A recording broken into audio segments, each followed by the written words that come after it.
It's another crossover on the Locked On Podcast Network. Titans 49ers Thursday night football week 16.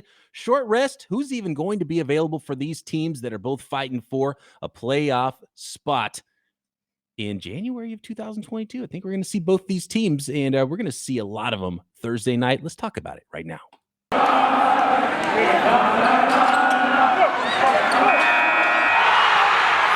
You are Locked On Titans, your daily Tennessee Titans podcast, part of the Locked On Podcast Network, your team every day.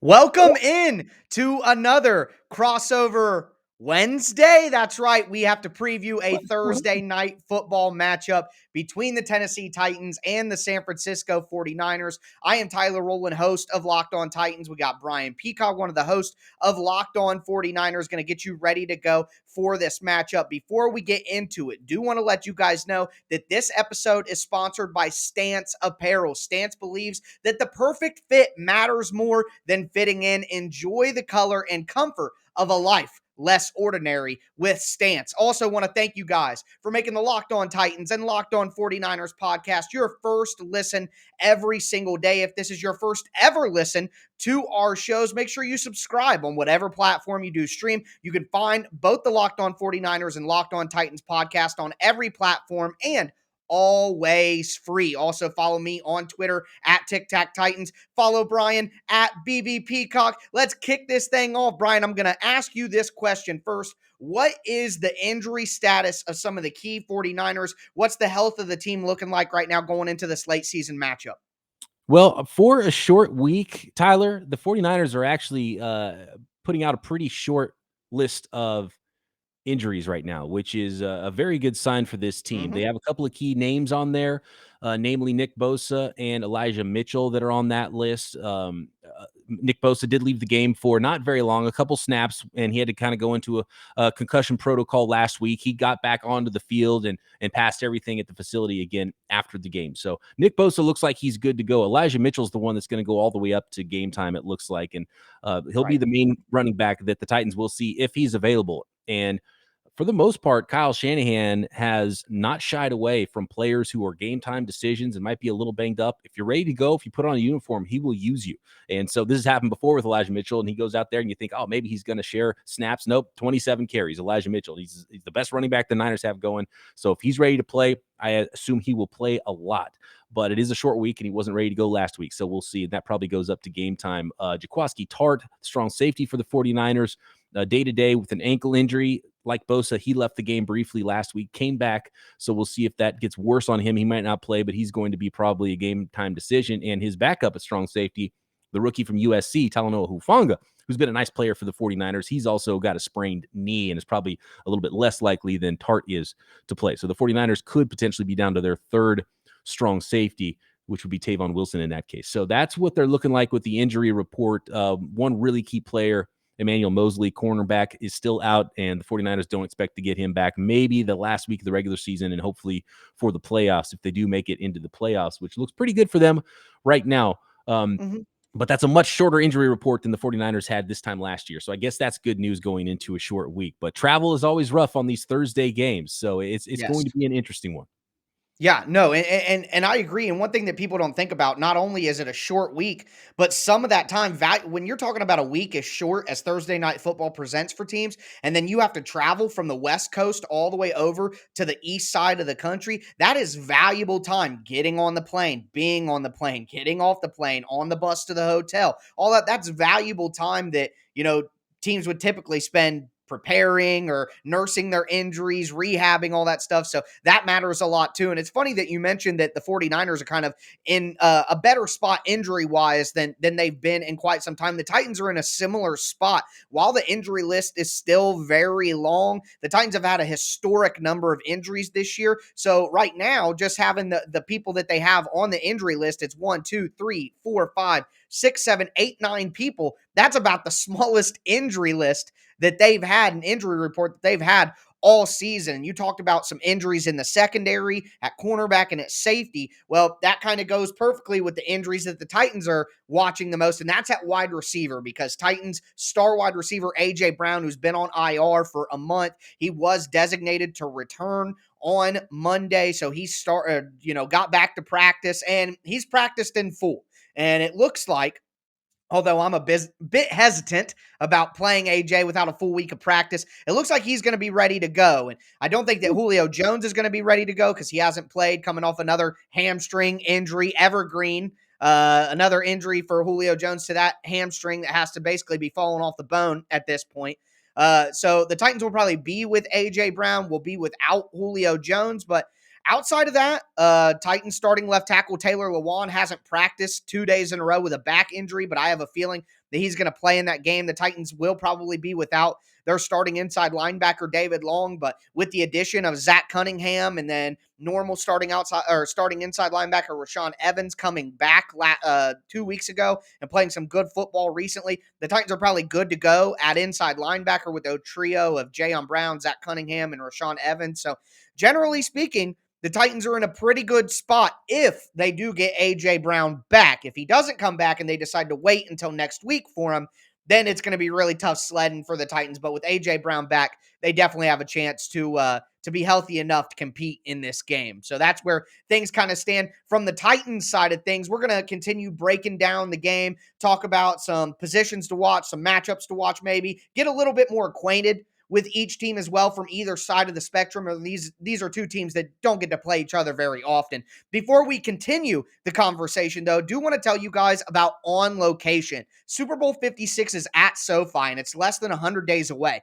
And On Location, the official hospitality partner of the NFL, is the only place to score a once-in-a-lifetime Super Bowl ticket and experience package. Select your exact seats and choose from elite experiences featuring an exclusive pregame celebration with NFL legends, 5-star LA hotels, and food by the great Wolfgang Puck. Visit On Location, exp.com/SB56 for more information, or you can search Super Bowl On Location. That's On Location, exp.com/SB56, or search Super Bowl On Location.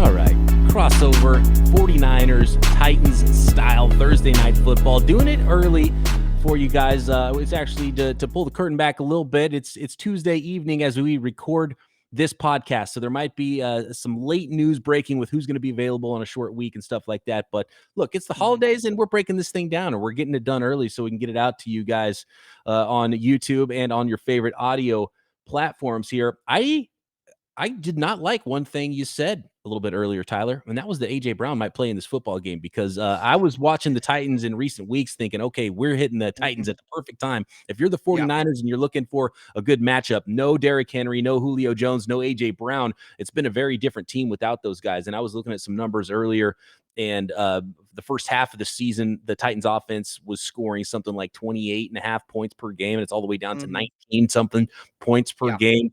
And that's a huge drop in the NFL, to drop 10 points per game on offense. And it's been tough. Points have been tough to come by. Even with Foreman last week rushing for 100 yards, it was still not an easy situation for Ryan Tannehill and the offense to move the ball. So, look, if you get A.J. Brown out there, and I'm sure they're going to put him on the rookie Ambry Thomas, who's in there starting at left cornerback now with the Emmanuel Mosley injury, that's a matchup I do not like, and I'm sure a matchup that the Titans will go to often. And I want to talk about the guy who's going to be throwing the ball to A.J. Brown if he is indeed playing.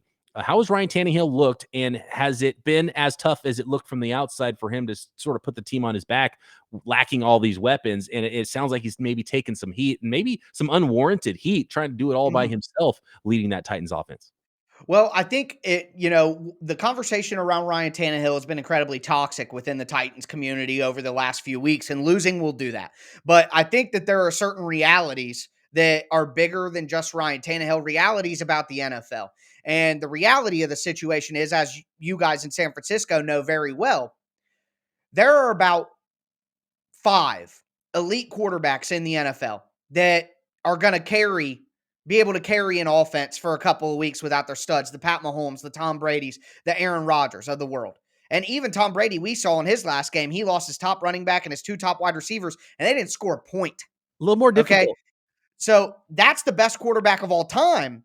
What do you think is going to happen when a guy like Ryan Tannehill has that happen? I think Ryan Tannehill is a second-tier quarterback. Now, he's probably at the low end of the second tier, maybe at the high end of the third tier if you're a little more critical. But people can say what they want about Jimmy G, but I think when he's playing good football, he's about in the same area. And if you don't have one of those elite quarterbacks, then you better have an elite cast around him so that he doesn't have to be an elite quarterback. And Ryan Tannehill is the same guy now that he was when the Titans were scoring 30 points a game in 2019 and 2020, except now he's got guys like Nick Westbrook-Akina, Cody Hollister, Racey McMath, Anthony Ferkser, Dontrell Hilliard, Jeremy McNichols. The San Francisco fans listening, have you ever heard of any of those guys? They're practice squad level guys. And the Titans' pass protection has been awful. They're bottom 5 in the NFL in sacks allowed. I believe they're up to 41. They gave up 24 sacks all last year, and they're up to 41 already. So things have crumbled around Ryan Tannehill, and the Titans have still moved the ball consistently, if not for a combined 13 turnovers in 3 of the last 4 games. The Titans would have beat the Texans. The Titans were up 13-3 on the Steelers and then turned the ball over 3 times in the second half. The Titans win those games without the turnovers, despite all the crap around Ryan Tannehill. So Ryan Tannehill has one of the least amount of times to throw in the NFL. He's got one of the worst. I would say he has the worst cast of weapons around him in the NFL as currently constructed. And here's just some stats to kind of put that out there for you guys. With Julio Jones, A.J. Brown, and Henry on the field, the Titans averaged 27 points a game. With A.J. and Henry alone, they averaged 36 points a game. With none of them, they averaged 13. So Ryan Tannehill isn't an elite quarterback, but he's just as good as he has been the last few years. He's just got nothing supporting him right now. And no, he can't carry the team. But when you're the 13th highest paid quarterback in the NFL, you shouldn't be expected to carry the team like you're an elite quarterback. So that's kind of where I'm at with Ryan Tannehill. No, he hasn't been playing at an elite level, but he never has. He had an elite cast around him, and he played point guard. And now without those guys around him, he can't really do it as well. But he hasn't been making outright. It's not his fault that all these practice squad guys are fumbling. Yeah. I mean, that's a really good point. And the buzzword around San Francisco and the 49ers and Jimmy Garoppolo is complementary football. And it's hard to play complementary football, especially when you're the quarterback, if you don't have any compliments around you. And yes, you don't have any what's weapons going on with the Tennessee Titans right now. Right. Anthony Ferkser, it was not he was a first round pick, not a first round pick in fantasy football leagues around the NFL. Say that he was undrafted. So, and he was the leading receiver, if I'm not mistaken, last week. And then there's, is it Akini, the Westbrook-Akini? Is that how you pronounce his name? Nick Westbrook-Akina. I got to be honest with you. The Akina just showed up out of nowhere. Everybody called him Nick Westbrook for the first year that he was on the team. And I guess he went in and corrected everybody. But yeah, Ferkser was expected to be a bigger help in fantasy football. He has been an absolute disappointment this year. He's been dropping passes when he was like, the big thing that every fan knew about Anthony Ferkser is he had sure hands. He catch anything that come his way. He's had a ton of drops this year. He's fumbled multiple times this year. He's been even worse as a blocker than he's been before. And I think he's another guy that when you have Julio Jones and you have A.J. Brown and you have Derrick Henry around you, all of a sudden, Anthony Ferkser's a little more open. But without those guys, they're like, we're not letting that guy win. We'll let Cody Hollister, who the Titans picked up off the street 3 weeks ago, we'll let Racey McMath, an undrafted free agent rookie who's really only a special teams player, we'll let those guys catch the ball, and we'll guard Anthony Ferkser over the middle. But he hasn't played well either, so it's been a little bit of a disappointment. But again, if the Titans get A.J. Brown back in this game, just one of those guys. I mean, going off the numbers that I was telling you earlier, when the Titans just have A.J. Brown in the lineup, they at least score 18 points a game above the 13 that we talked earlier. So if he plays, it just totally changes what the Titans are able to do on offense, and it looks like he's trending to go that way. I wanted to ask you about a wide receiver on the 49ers, Deebo Samuel. He has just been a do-it-all weapon, practically a running back. And I'm going to say this, and Titans fans aren't going to like it, but Deebo Samuel is who Titans fans think A.J. Brown is. That's Wow. that's the facts of the matter right now. You're gonna get Deebo, some heat on that, and I I don't think I am. 49ers fans will fight you on that. Deebo's been unbelievable this year. In his 3rd year, really taking that next step, and he's been kinda dogged by Mm-hmm. injuries his first couple of years. You knew all the way Right. back in South Carolina he was gonna be awesome with the ball in his hands. He's a really good Right. dynamic player with the ball in his hands, but what's blown me away, so all the wide receiver stuff I'm not really surprised about, and Crocker and I earlier this offseason kind of warned fans, like, well, pump the brakes a little bit on Brandon Ayuk. He's not just ordained to be this number 1 wide receiver. Deebo Samuel's Right. pretty good in his own right, and that's even more so than I expected. That is definitely what's come to fruition here in the 2021 season, and him being healthy has been huge, aside from one game. But the thing that's blown me away, so the wide receiver stuff, not surprised about. The thing's blown me away is how good he is as a true running back, not just a Right. guy who gets carries. He's in the backfield taking handoffs, Mm-hmm. running, a counter, and he's magic at getting to the corner and not getting tackled. Now, a lot of that is Kyle Shanahan doing some really good things in movement, and his touchdown run last week was just really well drawn up, and you see the wide receiver go in motion, and when the wide receiver comes back and goes back in motion the other way, the safety just kind of comes with them a little bit. And that one step was the difference between that player making the play and tackling Deebo Samuel before he got to the corner and into the end zone or not. So Kyle Shanahan playing a numbers game on offense up front. He's using the defense's rules against them and those 11 players. He knows what they have to do. So when you go out there with 11 personnel and all of a sudden that becomes 21 personnel with the same guys on the field, he knows he has an advantage somewhere. So that's why Yeah. he likes positionless football. That's why he likes the Deebo Samuels of the world and Kyle Juszczyks of the world that can help you out in the passing game. And Right. George Kittle obviously is one of the best tight ends in the NFL and is on a historic run the last 3 weeks, even though he was a little bit disappeared from the game plan at the first half of the season. So right now, the 49ers offense is really hitting. The 49ers defense is really hitting, and Jimmy Garoppolo is playing some efficient ball. And it all came together last week against a team that I think wasn't as good as their record in the Atlanta Falcons. I'll grant you that. But if they play a complete game like they did last week, they're a pretty tough team to beat right now. And Deebo Samuel is really the magic sauce in all of that on offense. Yeah, you can tell. I mean, he seems to be the straw that stirs the drink. I am interested to see how the Titans defend Kittle as well. I have, some more questions that are kind of game specific for you, what you think the 49ers might do and all of that. And we will get to that to close out today's show before we let you guys know a little bit more about one of our sponsors. Yeah, let's we'll get to some projections and some more some keys to this game, but I want to tell you folks about our friends at Built Bar and a brand new flavor at built.com. I already told you this week a lot and last week a lot about eggnog Built Bar, covered in 100% delicious chocolate, gingerbread, 140 calories, 17 grams of protein, covered in 100% delicious chocolate, caramel macchiato, covered in chocolate, caramel apple delight, not covered in chocolate, covered in delicious caramel. The newest flavor at built.com, though, candy cane brownie bites, only 70 calories per brownie bite with 8 grams of Ooh. protein and only 3 grams of sugar. So get the best of both worlds. Have a high protein treat that's low in sugar, delicious and healthy all at the same time. And you can get a 15% discount on those Built bars at built.com. Go to built.com, use promo code LOCKED15 and get 15% off your order. That is promo code LOCKED15 for 15% off at built.com.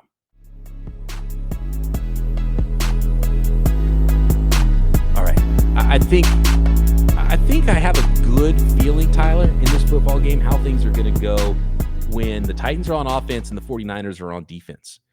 I think it's much more interesting on the other side of the ball with the Niners on offense and the Titans on defense, and a guy who's Mhm. not getting talked about nearly enough nationally in the middle of that defensive line for the Titans. And if the Titans can take away the running game from Kyle Shanahan, how does that start to look if you put Jimmy Garoppolo in a bind? So tell me about that line, Simmons.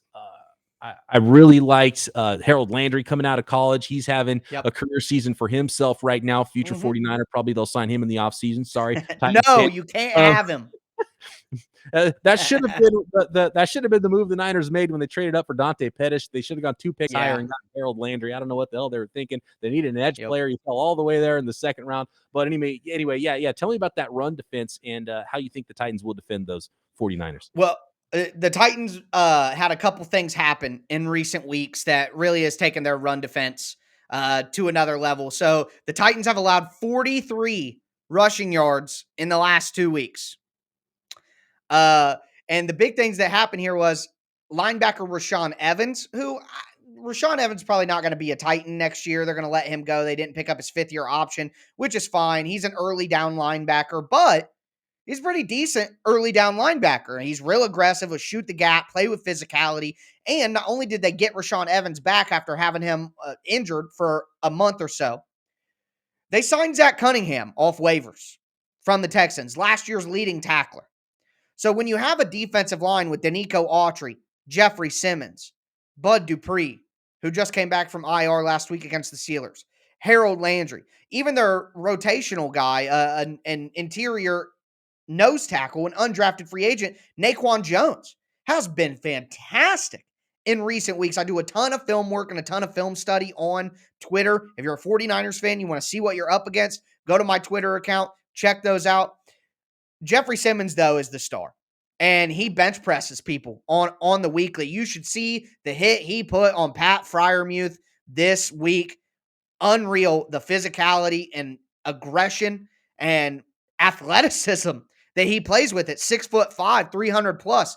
It's just really impressive to see the stuff that he does every week. So it starts with Simmons dominating his matchup up front. Harold Landry and Bud Dupree, incredibly physical, set a great firm wall. And then the Titans have guys like Zach Cunningham and Rashaan Evans and even Kevin Byard at the safety position. Elijah Molden, who's actually going to miss this game on COVID, but he's their slot cornerback on early rundowns, and he plays with great physicality, a rookie out of Washington who people up in the Northwest might know. So when you have all those elements, you have people flying around at the second level, but then you have dominant, strong guys up front. I do think it's going to make it tough for San Francisco to run. And I was going to ask you, what do you think the 49ers do if they're unable to really get that run game going? Let's say the Titans limit them to under 100 yards rushing, around, 90, 88, something in there. What do you think the plan then would be for the 49ers after that? Well, the plan will be to find whatever way to get their space guys in space. So, and that's kind of, I think that's one of the big reasons why Deebo's kind of playing running back anyway. When you don't have your starting running back out there, and Jeff Wilson's a good player and he brings some thump, but he doesn't have as much speed and breakaway ability as some other Shanahan running backs have had in the recent past. So bringing Deebo back there adds some speed, gets him out on the edge and gets him a little bit more in space. And when Deebo's a receiver, that's his game. Short catches make him go long. George Kittle, same way. And then that's probably where the 49ers will go to. If they're not getting anywhere in the run game, they're going to try to get, and they'll probably already be trying to really get outside of Simmons and make him less of a factor. And then spread things out and get their playmakers on short catch and run stuff. Jimmy's been really good on third downs, but those third downs have been pretty short recently because they've been able to run the ball. If those are third and longs instead of third and shorts, that might make life pretty difficult for the 49ers. And to be honest with you, Tyler, looking at this game, and we do have to make some predictions in this game, hearing you talk about the Titans defense and with the way the 49ers defense has played recently and how banged up the offense is for the Titans, Niners favored by 3.5 on the road on a short week on a Thursday night game makes me worried a little bit. That's for an away team that's only 8-6, and the Titans have a better record overall than the Niners still. And the Titans are 5-2 at home, even though the Niners are 5-2 on the road and have been road warriors this year. The road favorite scares me a little bit, but the more I talk about it, the bet to make is the under, right? 44.5. Yeah, I'm not sure if that's low enough because it sounded like points are going to be really hard to come by on Thursday night. And those Thursday night games start traditionally pretty slow too. These guys are and banged up, and it takes their bodies aren't ready. Old bones going. Yeah, absolutely. I think it could be pretty low scoring. I mean, I even think that we could see like 17-16, 20-17, somewhere in there, 21-17. I think that's absolutely a possibility. I guess, to kind of get us rolling here, get us rolling to cap off the show for a prediction. I've been really back and forth on this because, with what the Titans have going with their offensive weapons, it's just destitute. And what really scares me is something we didn't hit on. The Titans' offensive line has been god-awful. I mentioned earlier 41 sacks, but 52% of Ryan Tannehill's dropbacks, he's had less than 2.5 seconds before the pressure is on him. it's pretty wild how bad the pass protection has been, especially right tackle David Quessenberry, who quite frankly is not an NFL starting level player. He's just a good guy with a good story. And the Titans botched a draft pick in the second round with Dylan Radins, who should be playing right now, but just isn't good enough to do it. When you got guys like Spencer Brown, who has been starting for the Bills all year, who was drafted after Dylan Radins, it just makes you think, what the heck are they doing with offensive tackle after Isaiah Wilson and now Dylan Radins? And Quessenberry has been a sieve. He's killed the offense, quite frankly. And I show multiple film clips and multiple breakdowns in my Tic Tac Titans film thread on Tuesday, showing where Quessenberry just single-handedly killed the Titans offense. So if you put Nick Bosa over there, the Titans are screwed. There's nothing they can do to stop him. They've tried to chip tight ends one play. The Titans used a tight end to chip TJ Watt, and Quessenberry still was late to get to Watt, and Watt destroyed Tannehill. Like, they gave the man a chip, and he still couldn't touch his assignment. So you put Nick Bosa over there, and it really makes me worry, regardless of whether A.J. Brown is back. So with that in mind, if I had to give a prediction, I don't see the Titans scoring more than about 10 points in this game, considering that. So I am going to go 16-10. San Francisco wins the game. 3 field goals, 1 touchdown. They'll get that 1 touchdown off a Titans' inevitable turnover. So 16-10, 49ers. That is a drag them out, and that is a Thursday night game that we've seen too many times, and it's why I think those Tuesday night games should become, or those Thursday night games should become Tuesday night games. I think it'd be better for the league overall, and not having Right. a problem watching these Tuesday night games that are actually happening over there right now as we're doing this Right. podcast. Yeah, Bosa has been moving around this year a lot more, and it's basically up to him where he wants to go. And so I imagine he's watching the film and seeing that. And not only Quessenberry maybe not being a starting caliber player, he's not a tackle anyway, right? Like, so that's just a rough assignment for him back to back to go against TJ Watt and now Nick Bosa. And I'm sure he'll be over there quite a few times. And Bosa's been doubled and chipped, but his motor doesn't stop, and he still has 15 Right. sacks in the year. So that's going to be a heck of a matchup. And I really like how the 49ers are strong up the middle at linebacker and safety. With some really good veteran players there to match up against a non-A.J. Brown type receiving group, for the Ferksers of the Of world. course. And so Right. I think that does match up well.